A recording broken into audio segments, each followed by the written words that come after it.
when I got this first big brand deal for tens of thousands of dollars for very minimal amount of work, and I saw that money go into my bank account, I'm like, holy crap, what if I like rinse and repeat it? Yeah. And so then I really became a student of short form vertical content. What clicked for you that you decided to share these stories? There's actually a story behind how I started my podcast that's a supernatural story.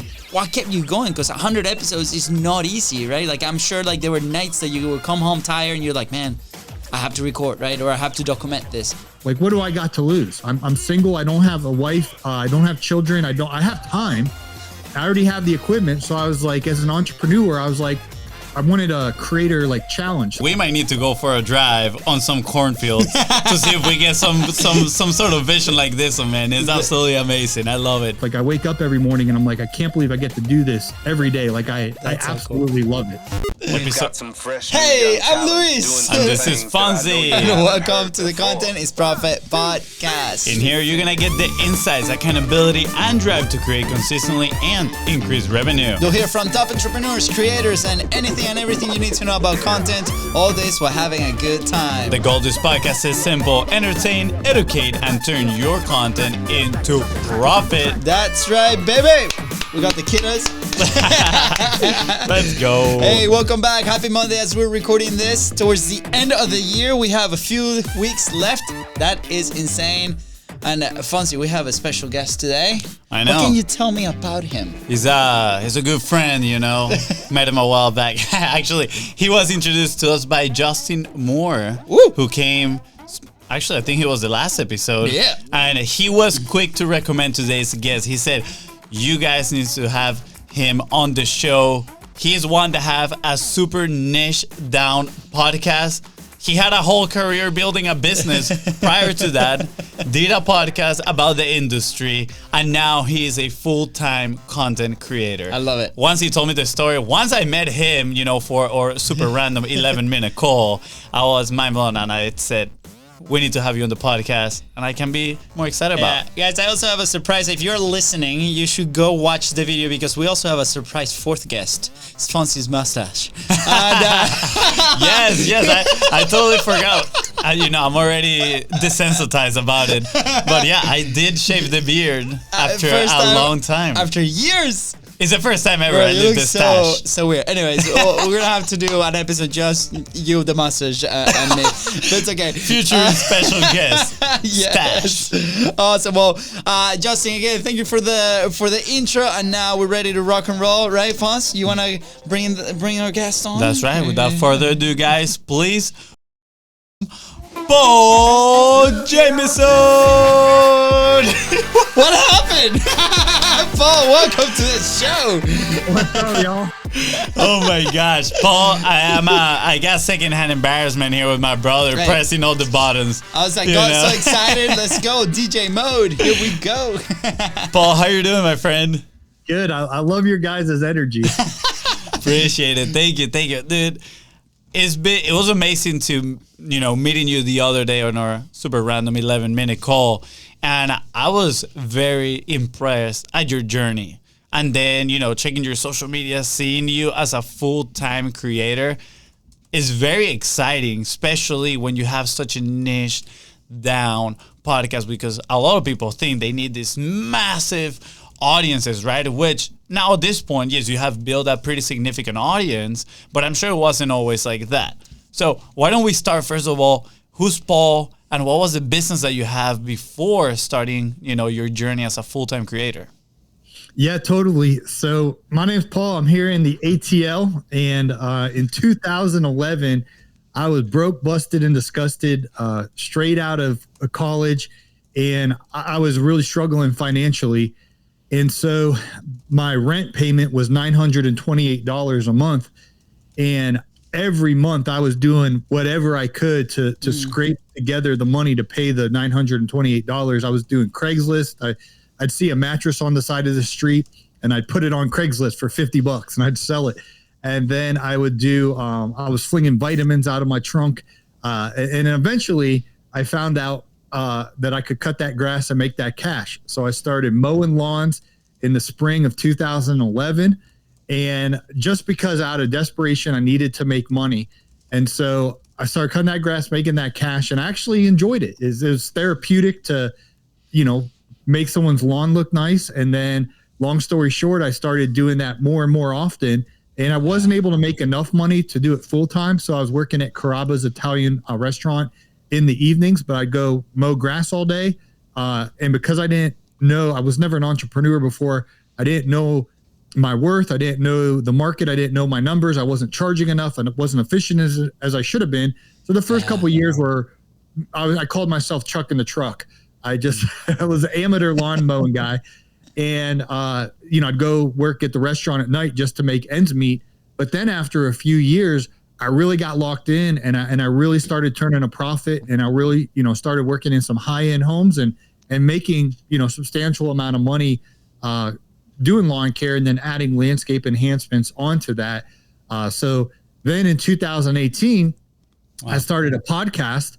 While I'm running my business full time, I just started a podcast whenever I could, just kind of sharing my journey as a glorified Chuck in the truck. I just started sharing on my podcast. Hey, here's what happened at Sweet Sue's house today. And here's what happened at Randy's yard. And I learned this lesson from it. And all of a sudden people started, enjoying my lawn care stories. And the show started gaining traction and then it really started taking off. And became a lot of times is in the top 100 in the U.S. podcast for the business and, over 1 million audio downloads a year. Wow. Talking about my lawn care business. It was absolutely wild. So that's amazing. Paul, I'm very curious. Actually, random fact. We had an awesome entrepreneur that now he's pretty big in the podcasting industry, I would say. And he also used to, go out and mow the lawn. Is that how you say it? Yeah, mow the lawn. And so I'm thinking myself out here, I might need to go out there and, go out and cut some grass. Because when we started our entrepreneurial journey, I mentioned before the call, we actually, decided, one of the ideas was to have a lawn mowing company. We did a flyer, it's like $25 for your whole yard. Clearly wasn't going to work out very well for $25 per yard. Man. And it was 3 of us. So talk about, learning about your value and all that stuff. We didn't go with that because we early on realized we didn't enjoy cutting grass because our house, oh my gosh, that thing was a jungle. We used to live in a 7-bedroom house right after college, and it was me, my wife, and then some of our roommates and Fonzie, 3 dogs. So we would take turns. Like it was like once a month, each one of us will cut the grass, and we're like, yeah, this is not probably the thing that we really want to do. And then we decided to do a screen printing business instead. Yeah. And then off we went. So what I wanted to ask here, that random reference was, at what point exactly or what clicked for you that you decided to share these stories, that you decided to start a podcast? Because I see how, during your work, right, going out there into other people's yards, I can see how podcasting would be a good option to spend your time, right? Because, you're just walking around, doing your job, and maybe you want to engage the mind in some other ways, and you pop in a podcast and you start listening to it, right? And that's actually what happened to the previous guest. But how do you go from listening to, maybe I should start my own podcast, especially in this industry? I'm extremely curious about that. Yeah, well, there's actually a story behind how I started my podcast that's a supernatural story. In August of 2018, I was running my lawn care business full time. I was in the weeds, just super behind with, serving my customers, and I was busy. And my buddy Brian Ring up in Minneapolis, he called me and he said, "Hey, we have an extra commercial lawnmower. These things are expensive. These lawnmowers are over $10,000 for a good one. That can be a lot of money." Yeah. And he's like, "I have a trailer that we're not using anymore, and I have this really nice lawnmower. So if you get a one-way flight up to Minneapolis, and rent a truck or a U-Haul or whatever, you can take it back to Atlanta, and I'll give it to you for free." A very expensive commercial lawnmower. Yeah. And it was awesome. And a trailer. So I was like, I'm so busy, but I can't refuse a really nice piece of equipment like that that's going to help me in my business, and a nice trailer. So that was outfitted for a landscaping business. So I flew up to Minneapolis. This was August 2018. And they have really bad mosquitoes in Minnesota in August. I was like itching like crazy with these mosquitoes. And I load up the U-Haul with the mower, the trailer. I wake up really early the next morning. It's a long drive from Minnesota back to Georgia. So I'm driving through Minneapolis in the morning. The sun's rising. I'm driving through Wisconsin, and then I go through Illinois, past Chicago. I'm about 2 hours into Illinois in the middle of the cornfields. And I'm driving this U-Haul with the trailer behind me. And I was so busy running my landscaping business, since 2011. I never really got to like leave Atlanta and like think for a day or just like, I was just in the grind of running my business. And it was like therapeutic just to get away for a day and just drive this U-Haul was therapeutic. I'm driving down the highway and I literally have a vision. So now it's like, I'm wide awake driving, but I'm watching it in, I don't know how to explain it, but I'm watching people, they're driving in their trucks and I can see behind them and I'm watching them and they're listening to me talk about business through their CD player on their truck. And I'm watching this. Wow. And then the scene shifted and I could see men in like a shop warehouse type place where you would have landscaping equipment where you would repair your equipment and stuff. A shop, we call it in the lawn care business. I'd see men in their shop. And on their like CD player boombox thing, my voice is coming out talking about business nuggets, talking about growing a business. And this happened multiple people and they were in different cities and they were different looking men in different trucks, different shops. And they were listening to me. Wow. And then the vision ended and I heard a voice say to me, truly driving down the highway. So now the vision ended, but a voice spoke to me and said, if you build it, they will listen. And I heard that as clear as day. Yeah. And so I was like, oh my gosh. And I'm in Illinois. There's cornfields all around me. And I knew the baseball movie. If you build the baseball field, the people will come play baseball. Field of and Dreams. I wasn't at that. Yeah, Field of Dreams is in Iowa. I was in Illinois, but it looked like Iowa because the cornfield. And so I was like, if you listen, and I just saw it. I just saw all these men listening to me talk about business. So I get back to Atlanta the next couple of days. I talked to my buddy who is a YouTuber. And I told him about this vision. I said, hey, I had a vision, and I believe I should share a podcast. I was like, what do you think? And podcasting wasn't big in 2018. I mean, Joe Rogan was cranking them out, but it was not the craze it is now. It just wasn't. And so he's like, yeah, go for it. And I was like, well, what should I call it? And in our lawn care landscaping world, we're called the green industry because of the grass, whatever. It's called the green industry. So I was like, he's like, Green Industry Podcast. We're at Waffle House. I was telling him about this. He's like, just call it the Green Industry Podcast. Don't overthink it. And so I made a commitment to him and to myself. I was like, okay, I'll make 100 episodes and see what happens. And so I started cranking them out and I just started it. And the first few, please don't go back and listen to them. They're horrible. The first like 20 or 30 episodes were horrible. And so I started cranking them out, and I had a friend who was audio production and radio, and I asked him a question. I said, hey, my podcast doesn't sound good. Can you like help me? And he's like, yeah, I can master it for you and make it sound all good. So then he started editing my podcast, and then it sounded world class. He added the intro, outro music and the bumper music and made it sound full. And it, I'm sitting there in the corner of my bedroom recording it, but it sounds like I'm at some grand studio or whatever. And so I made a goal to hit 100 episodes, and I did it.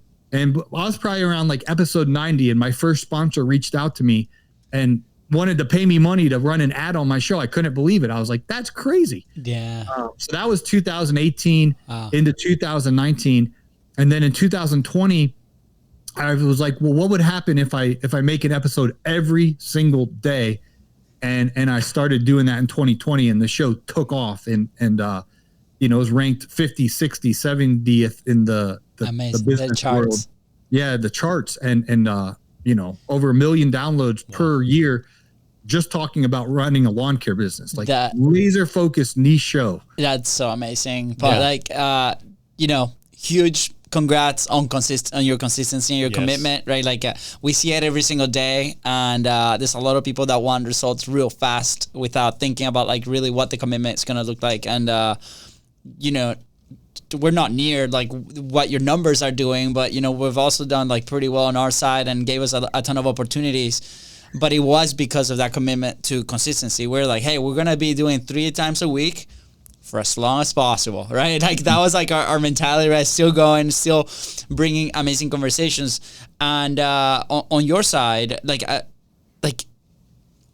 just like that vision, like as an entrepreneur too, right? Like I'm also a dreamer, like in my side personally, like I identify a lot with your story because I could be driving and I just imagine these scenarios, right? And you're like, oh my God. And you know, every time we take road trips, it's like we have these like banter sessions about things that we will be doing and things. But Paul here takes visionary to a whole nother level, man. Let me tell you.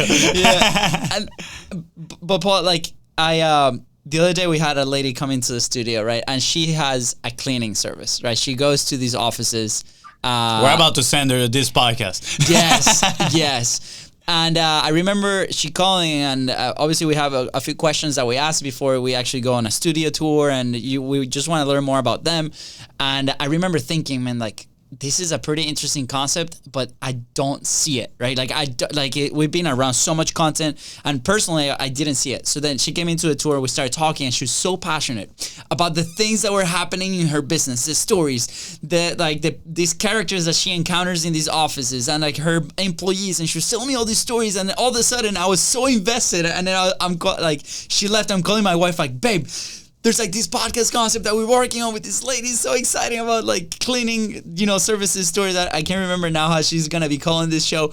But for those, right, that we have conversations and might be listening to the show, maybe something like that so niche, top level, might not look so attractive to go and pursue, right? So what, like on your side, like what kept you going? Like, do you ever think like that content was going to resonate, or were you doing it for yourself? Like what was your thought process around that? What kept you going? Because 100 episodes is not easy, right? Like, I'm sure like there were nights that you would come home tired and you're like, man, I have to record, right? Or I have to document this. Like, what kept you going?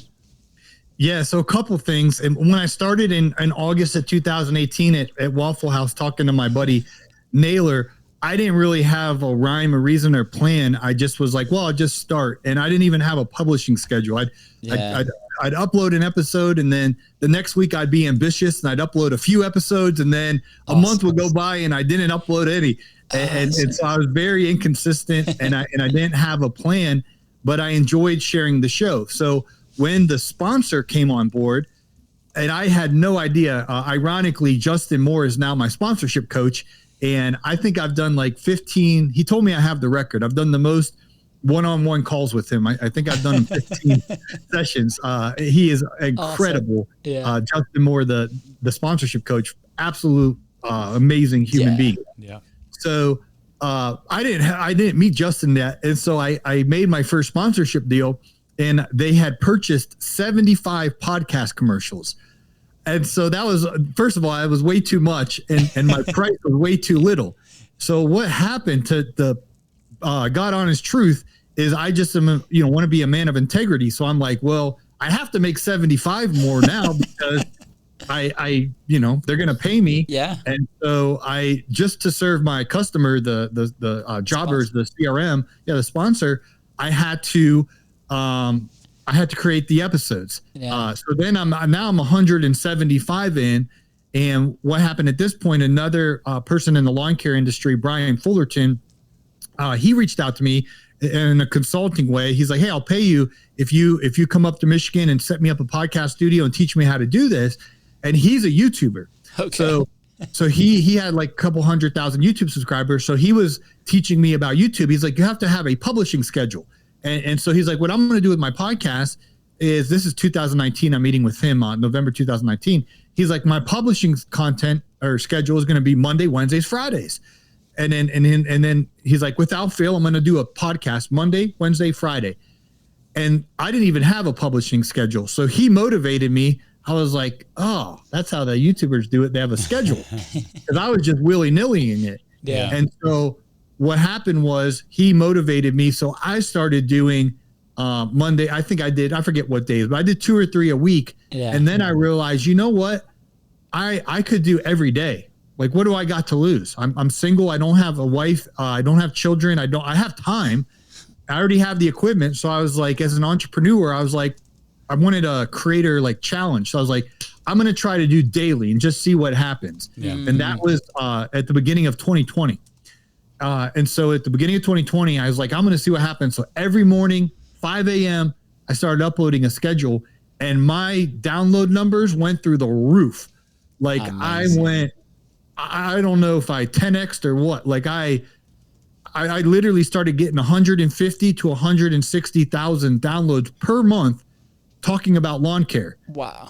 And I was only getting, I don't know, like 10 or 15,000 when I started in going into 2020. Were you doing that? Were you doing some kind of external marketing, or was it just like change of the frequency of like your publishing? The algorithm picked me up. So then when I tested this on other people's phones, when they listen to a podcast about business and it says, you may also like, it was the algorithm was organically promoting me in Apple. Wow. It would say, you may also like, and then every podcast that came in after me that was about lawn care, landscaping, the trades, home service-based businesses, painting, contracting, all of that, somehow it picked me up. So someone would be listening to a podcast and then it would say, you may also like, and it was me.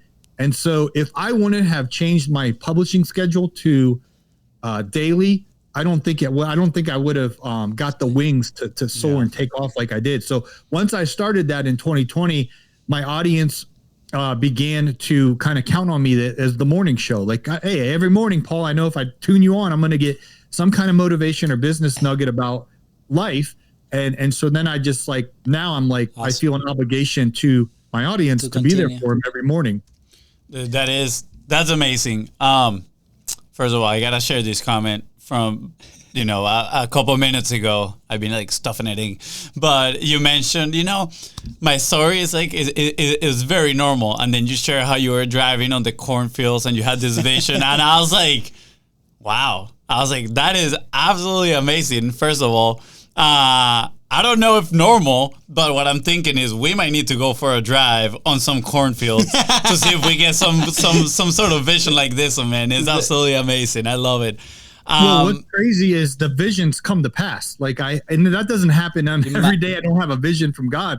The vision happened in August of 2018, and now it's happened. You manifested it, yeah. In their vehicles are listening to me now. So it's so cool.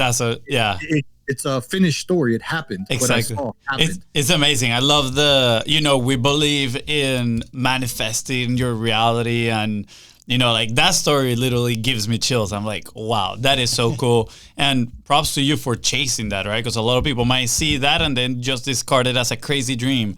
But you're like, you know what? I'm gonna take a risk out here. I'm gonna lean into that. Now, my brother did ask you a question that I had, which was on the promotion of the show. And I'm sure there's a before and an after, right? A before your show took off, before you became a full-time creator, and then obviously now after. I've seen that you have multiple clips. You do different type of things to promote your content, not just the podcast. You have books. You're a best-selling author, right? You have gone all out on this.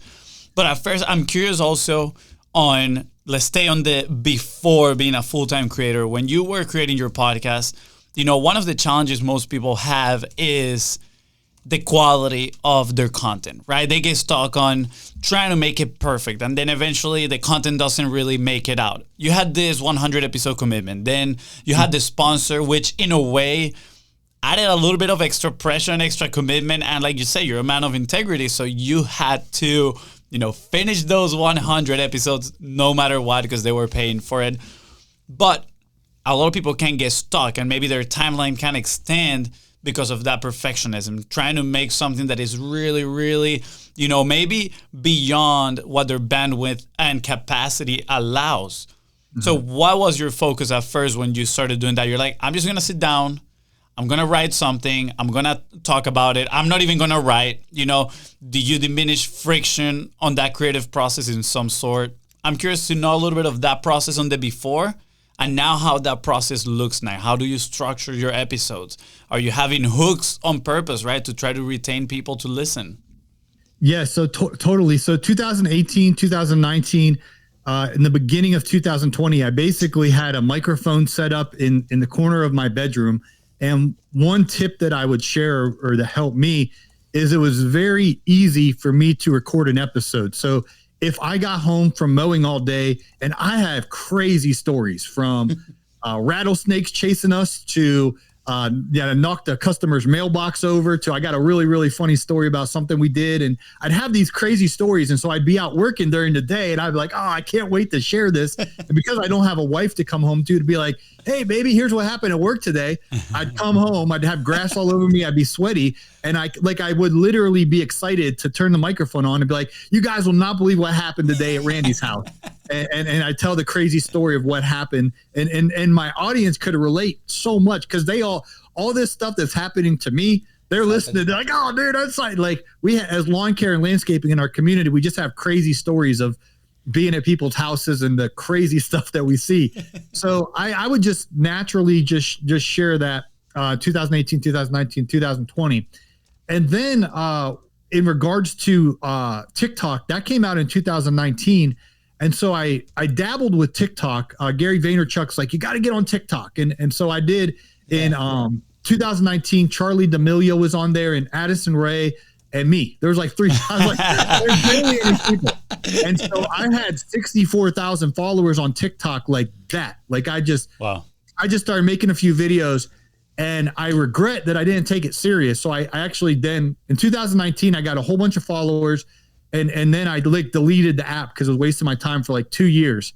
And then when I reopened it back up in 2022, time had kind of gone by and it was harder to grow on there. And so I regret not doing that. But then I was like, well, Instagram Reels had just kind of came out. Yeah. Mm-hmm. And I had 6,000 Instagram followers just that I accumulated over 10 years. So I had 6,000 followers of 10 years worth of publishing mowing content on Instagram. And so I made a goal. I was like, well, I'm going to be real intentional on Instagram because I missed it on TikTok. I didn't take it serious. When Gary Vaynerchuk was saying publish on TikTok, I heard him. I did it for a few weeks, gained 60,000 followers, and then I just shut it down. So I'm like, okay. I wrote this in my journal in it was April or May of 2022. And I said, my goal is to quadruple my Instagram and get 24,000 followers. So I started being real intentional, making Instagram. I would just film us mowing, like we were mowing or we were weed eating or we were doing something landscaping. Yeah. And I'd film it, and then I'd just put a trending sound on top of it. I grew from 6,000 Instagram followers to 122 or something like that. Wow. Over 100,000 that summer. Like before the summer was ended, in August of that summer, my Instagram had gone over 100,000. And so because of that, I started getting, I had a brand reach out to me and they said, hey, we want to do a sponsorship. And I was like, okay, cool. And I was like, what do you usually pay a creator for something like this? I didn't know. Because podcasting, I had my rate, but it wasn't much, wasn't much. And I'm sitting there and the lady's on the call. She's like 20 to 80,000. And she's like, do you think that'll work? And I'm sitting there thinking, I had to put my poker face on. I'm thinking 80,000. In the back of my mind, I was thinking, did she mean like for the campaign that they pay all the creators, or did she mean for me? 80,000. So I'm got my poker face on. I was like 80,000. I was like, that's reasonable. I was like, I'm sitting here trying to like not laugh, but I'm like, poker face. Like, I'm sure we can work something out. That's reasonable. And I get off the call and I call my producer. I was like, dude, this brand just told me they wanted to pay me all this money. Like, this is the craziest thing I've ever heard. And I was like, there's no way I heard that right. I was like, I think I misunderstood. So later that week, I had found Justin Moore. Like, I just randomly had seen him on the Think Media podcast. Like, oh my gosh, I'm gonna reach out to this. I need to call him. Yeah. So I called him. It was $1,000 to get on the call. But I'm like, well, if I have 80 grand on the table and I pay him 1,000, what's the big deal? So I call him and I tell him the story. I was like, Justin, this brand, I asked them what their budget was. They told me 20 to 80,000. And I was like, did they mean for me or like for everyone? And he was laughing so hard. He's like, that was for you, dude. So anyway, he walked me through. I ended up getting the deal. It was awesome. And I was like, this is the craziest thing ever. How much money this brand wanted to pay me. So just like the original sponsor, I took my podcast serious when I committed to 75 episodes for them. when I got this first big brand deal for tens of thousands of dollars for very minimal amount of work, and I saw that money go into my bank account, I'm like, holy crap, what if I like rinse and repeated? Yeah. And so then I really became a student of short form vertical content. I started getting into, I joined a guy named Hey Dominic from Dubai. I joined his Instagram mastermind. I joined a YouTube mastermind with a bunch of these YouTubers, Taylor Michael in Louisiana is the teacher.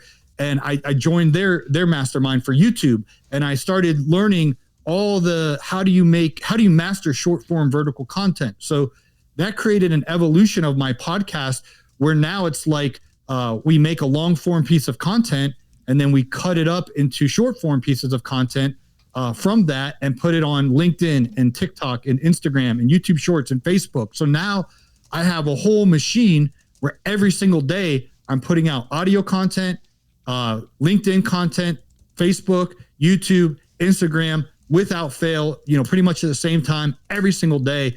And I'm obsessed with it. Like I don't miss a day of creating content. So now it's real intentional and it's real strategic. Yeah. And it's absolutely the funnest thing I've ever done in my life. Like I wake up every morning and I'm like, I can't believe I get to do this every day. Like I absolutely love it. That's amazing. Dude, congrats. That's so amazing. Yeah. When was the moment where it was like a full-on transition to full-time creator, right? Because obviously, we work with a lot of businesses and companies that the content is part of their strategy, but at their, under the point of view, they're not just going to shift the entire business model to be a full-time content creator. Maybe that becomes like an opportunity vehicle for them, right? And then it becomes his only vertical. And also for independent people, like they might love the business that they do, like the work that they do. And then this is like a second thing, but they might not even think that was an option to go full time on this. Maybe if they get a $80,000 call, they'll be like rethinking their choices. But for you, like, what was that moment like? And was it a hard decision to make? Like, how do you balance it? Do you still do lawn care? Right? Like, can you walk us through that a little bit? Yes, and in hindsight, I would have done things differently than how I did them. Yeah. But this was all happening so fast, and so if you would have asked me in 2019 or 2020, I would have been like, oh, I'm always going to do a full-time landscaping business and have a little weekend hobby podcast. That was my plan. And my landscaping business at the time, when I started the transition, I was doing the head coach of the Atlanta Falcons. That's our NFL football team. I know you guys are soccer guys. We'll still get sports. Go Jags. We play tonight, by the way. American football. Yeah. I was doing the players, the captain of the team, the head coach. I was in a very nice neighborhood, serving very high-end clients, earning a good amount of money. Like my business was good. And so I started getting counsel from people, and they kept saying this term, get the boat close to the dock. Get the boat close to the dock, meaning if your income making content is what you're used to, paying yourself from your landscaping business, once you kind of hit that number, then, you're good to go. And so I kind of set a goal, which was a 6-figure goal. Like I want to earn this amount of money. Yeah. And if I can make that much money in content, then I'll transition the landscaping work. And I made some mistakes in doing that because I can get into how I did it wrong, but essentially I started making that transition in 2022.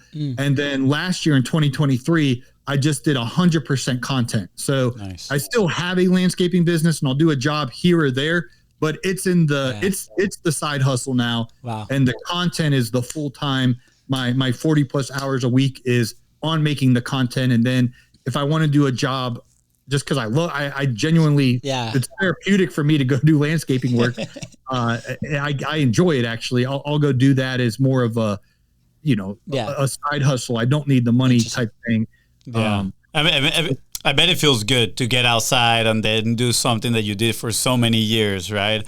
But now also probably with a different need, because now you're like, well, I don't really need this to fully provide, for myself and, take care of my needs. But now at this point, you're already like, cool, I can do this at my own pace. Any amount of clients that I want is probably relaxing. Yeah. And it's one of the things my mentor told me is like, ride the wave. Like with the content, I don't know how much longer the brands are going to be banging down my door, paying me, tons of money. And so while it's this good, I'm gonna ride that wave. I'm gonna make it while I can. And if it starts to slow down, I'll just go right back to what I know. I know how to market to get customers in landscaping. I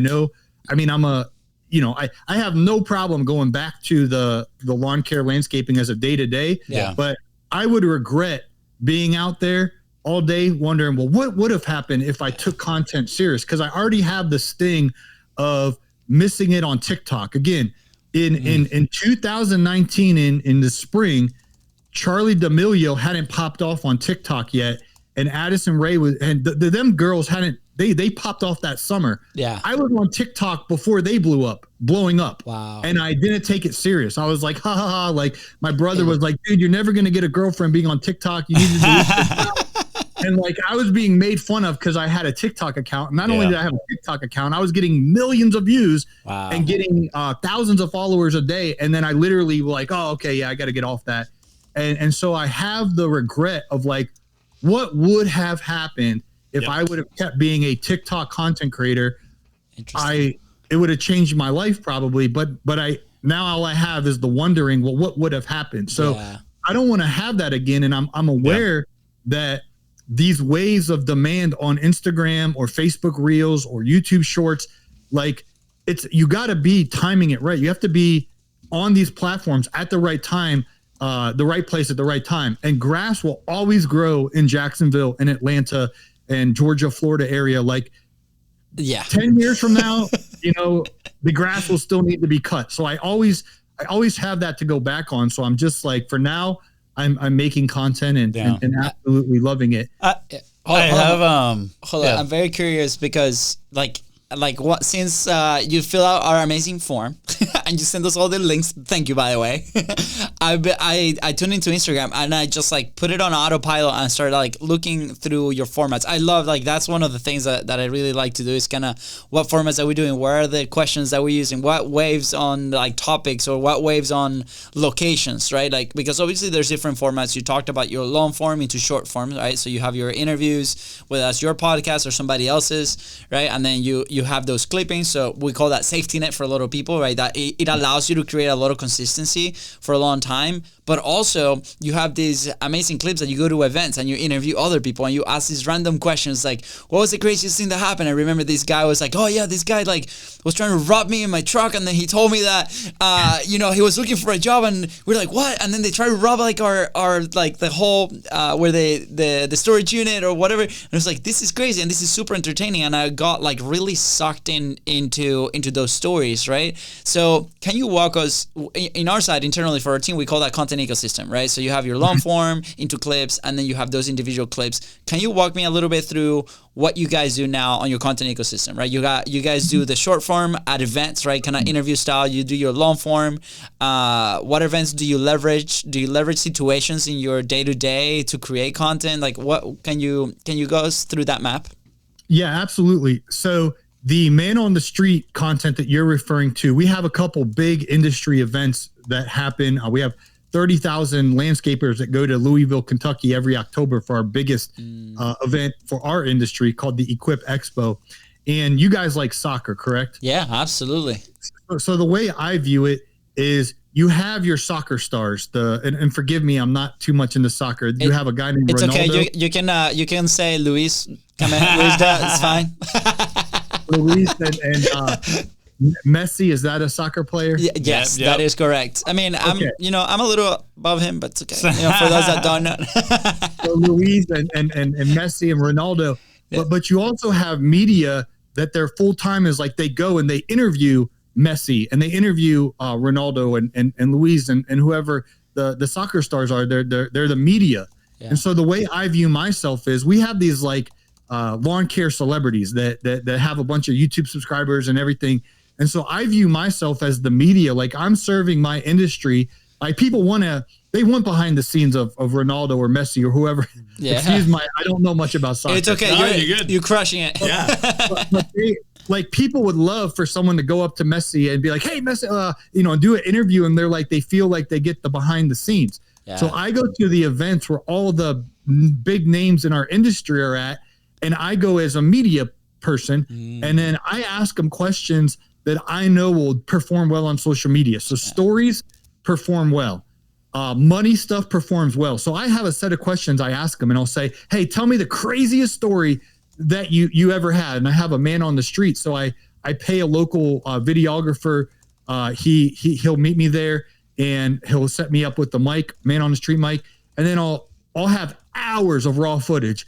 And some people, the story you were referring to from B&B Lawn Care, he had an epic story of just the last week someone tried to rob him. So I was like, I knew that would perform well because that's an entertaining story. Yeah. And then some people will tell a story that's drier than last year's bird's nest, and then that doesn't make the cut, But I just go with the man on the street at this event. I pay a videographer to follow me around for 8 hours, and I ask him questions about stories.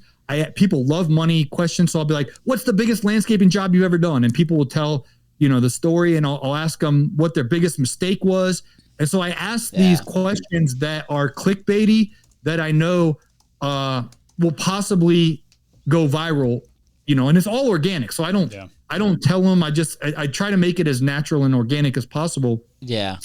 And those don't perform that well compared to like actual satisfying lawn mowing, because like that stuff gets so many views. It's just satisfying to watch.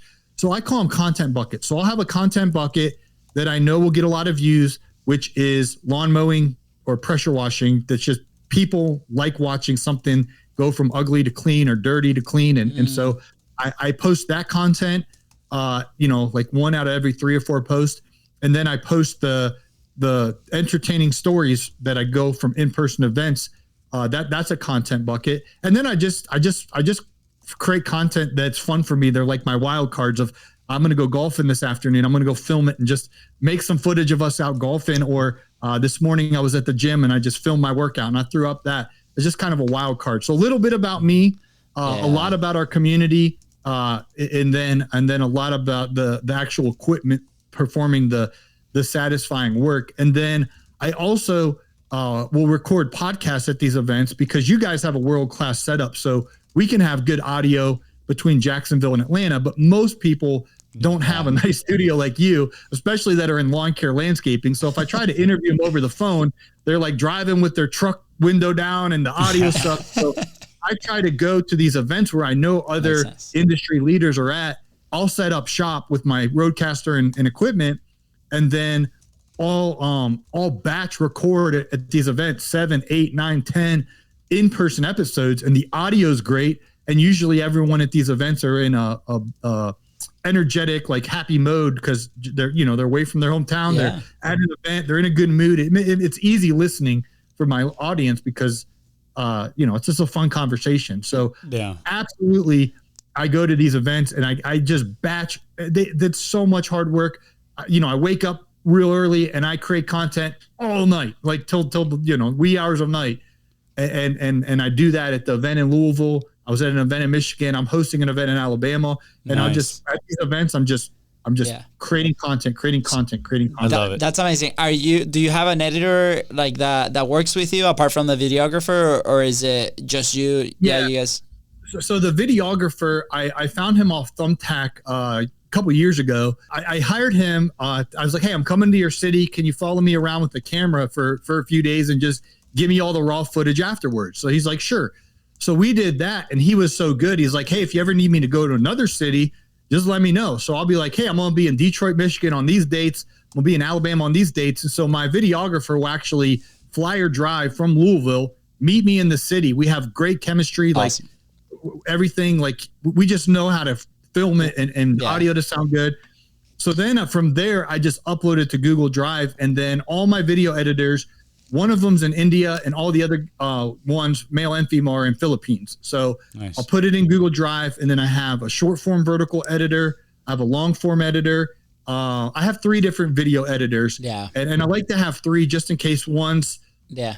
I just have 3, and they all do a good job, and I just keep them going. So yeah, they're remote on the other side of the world. And then the videographer just meets me in the city to film it. So. Yeah, that's amazing. Thanks for sharing, Paul, by the way, the behind the scenes, man. Like that's amazing. We're big fans of like people building their own systems.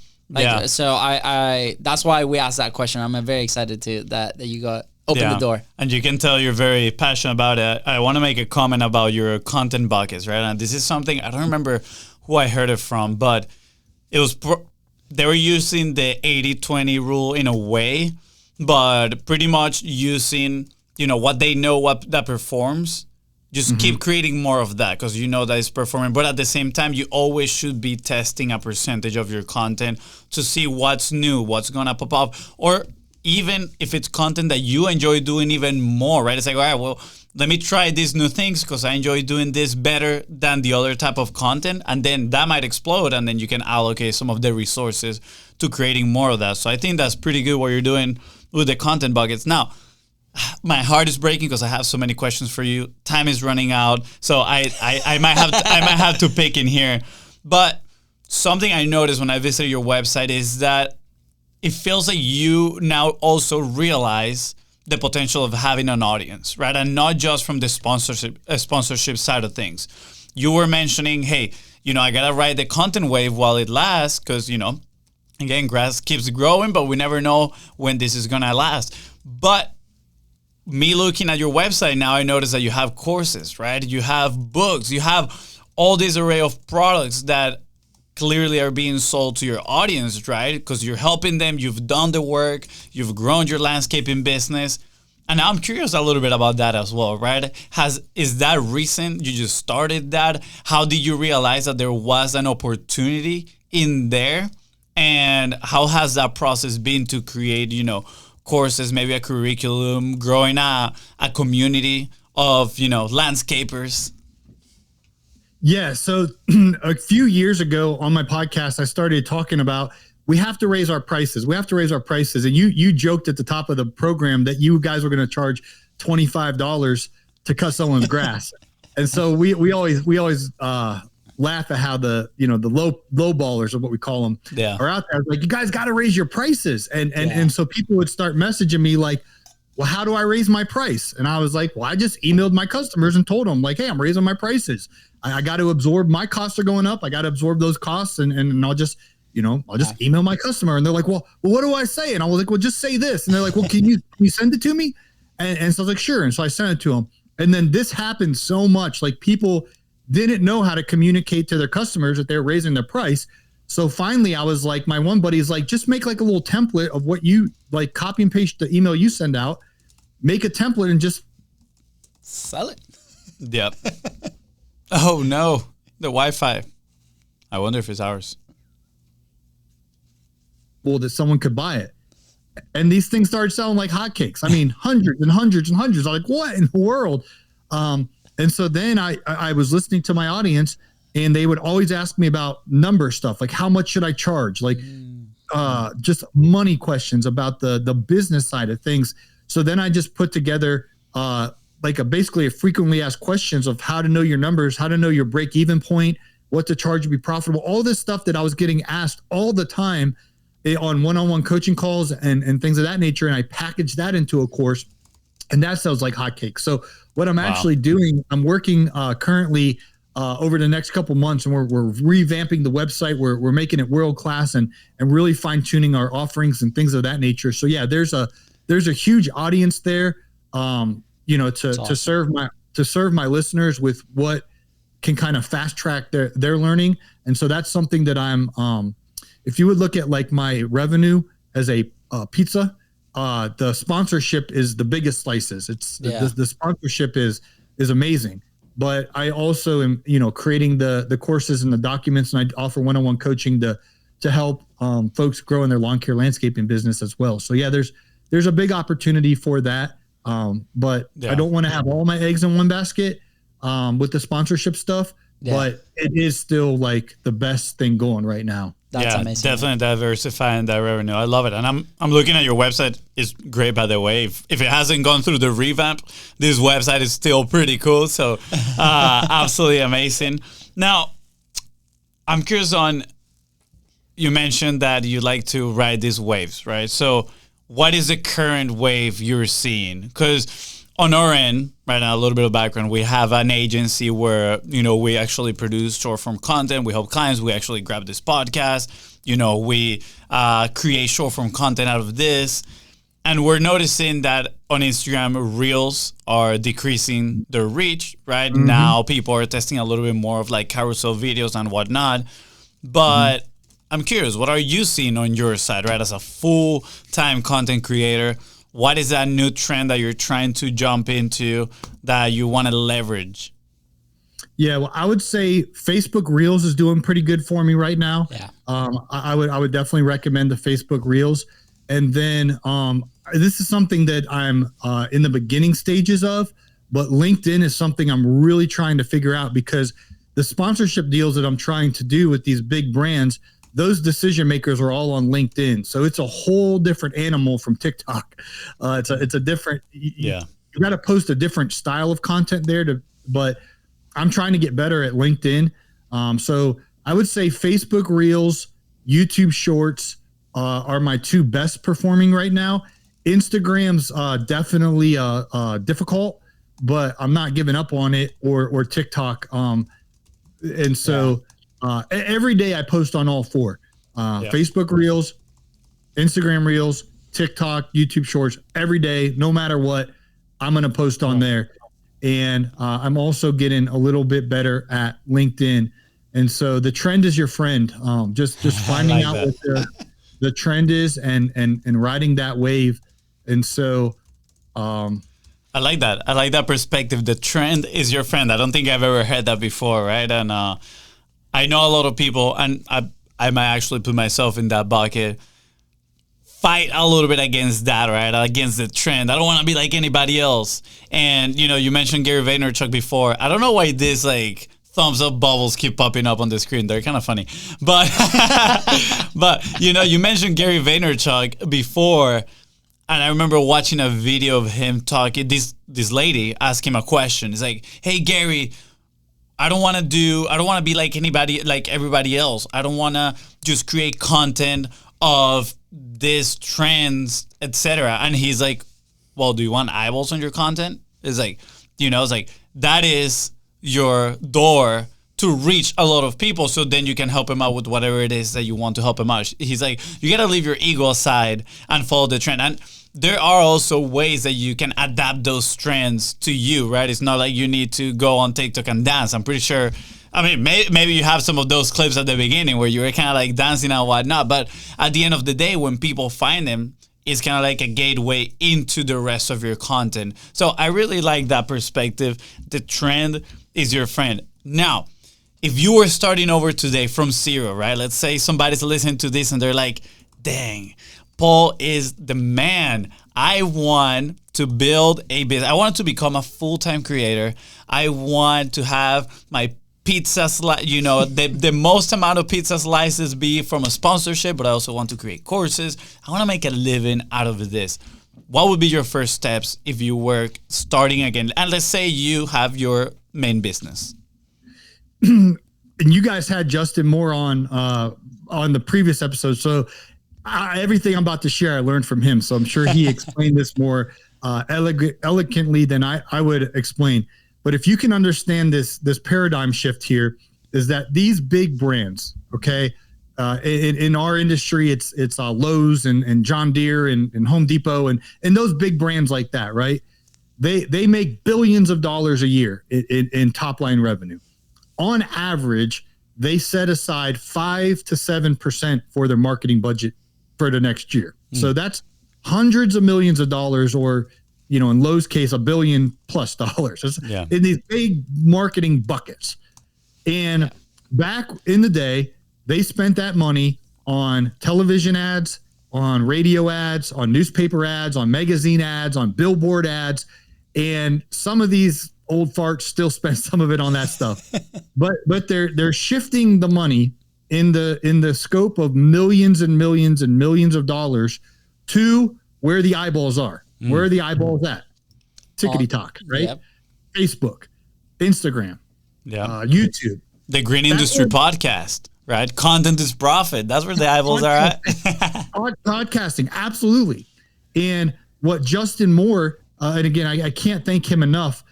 He's helped me earn quite a bit of money, and I appreciate him so much. But what he keeps telling me when we have our coaching calls, and this is a baseball analogy or example, he's like, Paul, we're in the second inning. we're in the second inning. Yeah. Meaning for decades, So early. the big brands spent their money on television in the 70s, the 80s, the 90s, even into 2000, for decades. Tons of money spent on television, advertisement, tons of money on radio. You could still go turn on a radio and listen to an ad on the radio. Yeah. That money is shifting to the creator economy, and it's not too late. And you have to start with the end in mind, though.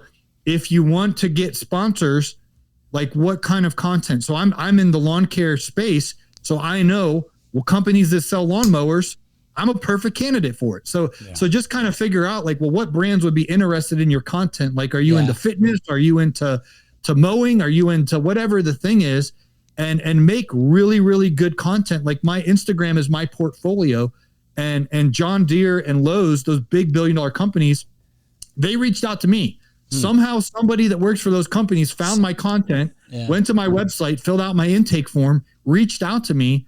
And so if I would have never made content, I would have never gotten on that radar. So start with understanding there's millions and millions and millions of dollars being spent in your niche, whether it's lawn care or it's fitness or whatever your niche is. There's millions of dollars being spent on advertising. And why should they invest that money in you? And so just start creating content, around that. But understand, like Justin says, we're in the second inning. Like, get in it. Like, start making content. There's somebody who listens to my podcast. He lives down in Florida, a little south of you guys, in New Smyrna Beach. His name's Al Blades, and he was listening to my podcast, and he heard me talk about making 100 podcast episodes. Yeah. So he was like, I'm going to make 10 YouTube videos where I go out and I mow someone's yard for free, and I'm going to make an epic video about it. And his very first video popped off and went viral. And now he has over 1 million YouTube subscribers. Wow. And he made so much money last year. It's outrageous how much money he made. Yeah. Tons of money. Okay. A ton of money. Yeah. But he made a piece of content, and it happened to blow up and go viral. And the trend is his friend. He's riding that wave. And so you'll never know if you don't make the content and just go for it. Yeah, absolutely.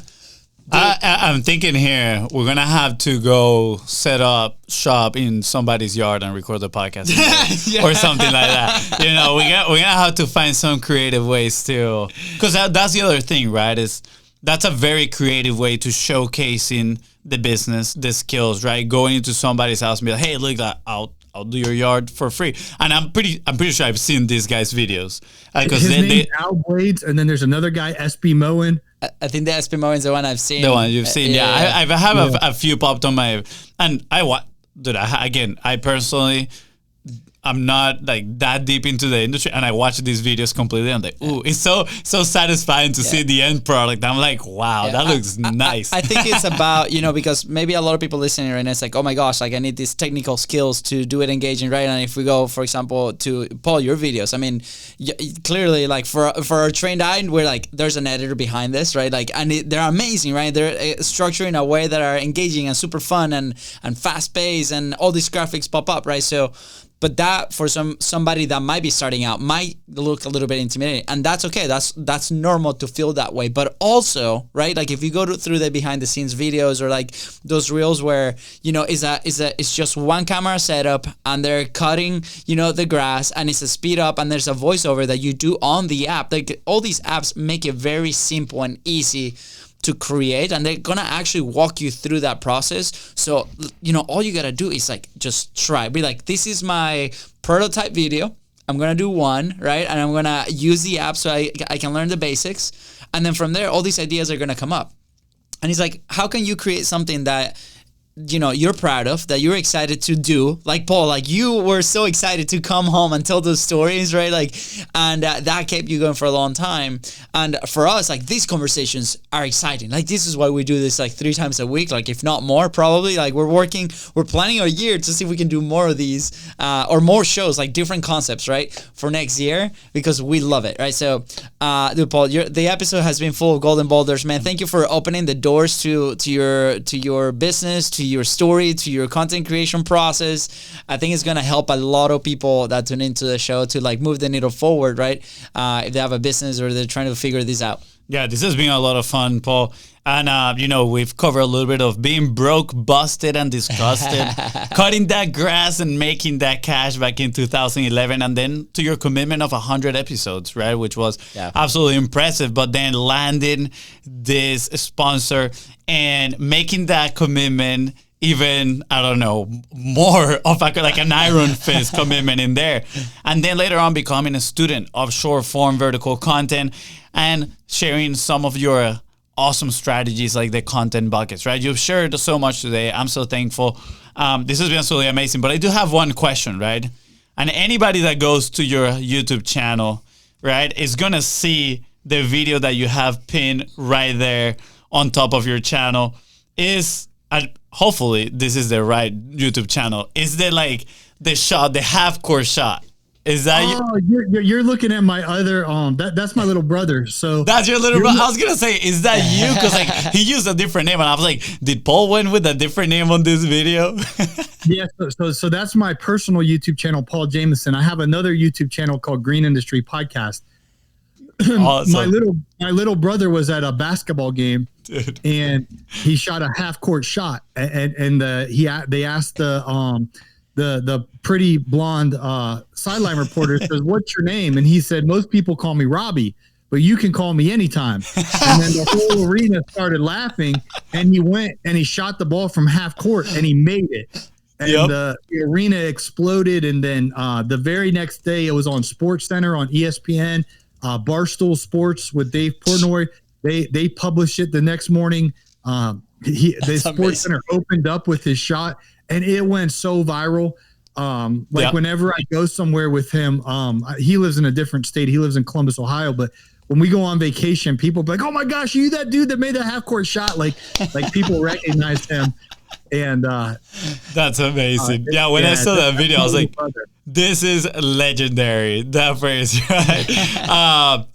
Was he dressed like a hot dog too? Yeah. If you made the shot, you got free hot dogs for a year. And so he made the shot and he was all excited to get free hot dogs for a year, but they only gave him 12 vouchers. Sugardale gave him 12 hot dog vouchers. So really, he only got 12 hot dogs. Oh, no. That's crazy. One hot dog a month. Yeah, literally. But they marketed their hot dogs for a year, though. But yeah, he got one voucher. Technically, he didn't have to go one per month. He could eat all 12 in one day if he wanted. But he gave the vouchers out to his buddies. So I think he only got like 1 or 2 hot dogs out of it. I think he got the better end of the deal. Yeah. You know, his girlfriend dumped him because he had a girlfriend. And then the next day he was viral all over the internet for saying, "Most people call me Robbie, you can call me anytime." And so his girlfriend dumped him. That's hilarious. Well, your brother has nothing to worry. Probably wasn't the right girlfriend for him. Dude. Yeah, I couldn't take a joke. But anyways. Paul, this has been absolutely amazing, man. Thank you so much. Yeah. And is there anything else that you want to add, Paul, before we head out? I think we covered it. Just create content and understand it might not be your 70th video or podcast. It might be your 700th one that pops off. But for Al Blades, once he had that video popped off, now he's got 1 million subscribers and he's making boatloads of money. And for me, it was kind of like slow and steady over the years. And there's these I call them destiny helpers. Like Justin Moore came into my life and I was at the right place at the right time. That I was. There's an ancient Chinese proverb that says, "When the student's ready, the teacher will appear." Show up, And so just getting yourself in position that a Justin Moore or I have a YouTube coach, Taylor Michael, and an Instagram coach, Hey Dominic, and I have to pay. I pay the YouTube coach. I pay the Instagram coach. I pay the sponsorship coach. Like I'm investing in my business and I'm spending a lot of money on experts. Don't just go hire willy-nilly somebody that's not like have a credibility, but put yourself in position to be around people smarter than you in the content space. And then Mr. Beast, like that brother, he made a bunch of content that was lousy for a long time, and now he's the #1 YouTuber in the world. So don't expect, I'm gonna go start a podcast tomorrow. You'll probably get 3 downloads, your cousin Pookie and your mom and your sister, but if you stick with it, good things will probably happen. Like Justin says, we're in the 2nd inning. So get out there and make content. Paul, thank you so much, man. Fonzie, anything else that you want to add before we head out? Where would you be if you didn't create any content? If you never started, but if you had that, where would you be if you were in the cornfields driving, got hit with that vision, and didn't take action? Yeah, I'd probably be out there cutting that grass and making that cash, which isn't a bad thing. I enjoy doing that. But the cool thing about my background as an entrepreneur, I knew how business worked. So then when I got into the creator economy, it was like I already knew the business part of things about being profitable and all that. And I just saw the opportunity. So I'd probably be out there cutting that grass, making that cash. But I'm in this air conditioning studio, living the dream. That's awesome, Paul. Well, with that said, guys, thank you so much for tuning into the Content's Profit podcast. Go ahead and follow the show in your favorite podcasting platform and on social media so you can check out Fonzie's new mustache. That is right. And if Paul right here help you move one step closer towards your goal, please don't forget to share this episode. Follow Paul as well and leave a 5-star review. See ya. Bye, guys.